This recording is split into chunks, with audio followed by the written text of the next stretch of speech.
සීනි නම් මදි වගේම බාද. සීනි මද නම් ගිහලා දාගන්න. ඔයාගේ වැඩ කරන්න නෙවෙයිනේ මම ඉන්නේ. ඕනනම් දාගන්න නැත්තම් නිකන් ඉන්න තවක විසිර. හරි අවුලක් නැහැ. ඉතින් සීනි මේ බොන එක හොඳ නැහැ නේ. අඟට කොහොමද ඉතින් අවුලක් නැහැ. එහෙනම් ඉතින් මොනවද කියන්නේ? 5 minutes later. මහත්තයා කල්පනාවක්ද? මේ බලන්න දැන් ලස්සන මේ විනාඩි 5කට කලින් මේ යකා වෙලා නේ. අයියෝ ඉතින් දන්නද?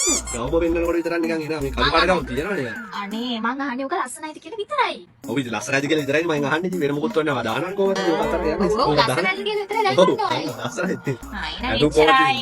අයින මොරු මාරිසිය දාන්න දෙන්න එපා. තේරුම් ගන්න. හරි හරි අපි මේක දාලා මම අනුකාරක් ගන්න පාඩු හිටියේ. ඒ ඕනේ. A few moments later. අනේ බබා. බබා. ඇයි මම අදිසි වැඩක් බබා. අනේ ඔයාට ඒ කියන්නේ දැන් මාත් පාවෙලාද?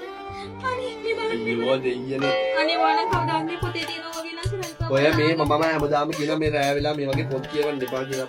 අනේ එහෙම කියන්නකෝ. මේවා තියෙනවා සමහරවිට ඇත්ත වෙන්න. දැන් මොකද්ද වෙලා තියෙන්නේ? මම ඔය පොත කියවලා නැහැ නේ. මොකද්ද වෙලා තියෙන්නේ අඬන්න? ඒ උනාට ඇත්ත ජීවිතෙත් ඒ වගේ වෙන්න පුළුවන්. මොන වගේවද? ඒ වගේ දේවල්. අයියෝ මොන මොංගල් මගුලක්ද මන් දන්නේ නැහැ. වැඩක් කරගන්න.